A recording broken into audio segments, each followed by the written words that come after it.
Types of heterotrophic nutrition. Heterotrophs get their food in three ways: saprophytic, parasitic, holozoic.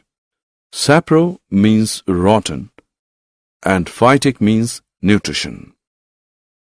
Saprophytic nutrition is that in which an organism obtains food from decaying organic matter of dead plants, dead animals, and rotten bread. That is, fungi and many bacteria are saprophytes.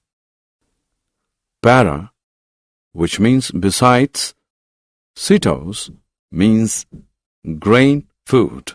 Parasitic is an organism that grows, feeds, and is sheltered on or in a different organism while contributing nothing to the survival of its host.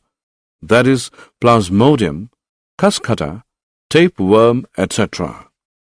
Holo, feeding on solids, and zoic, zoon, means animals.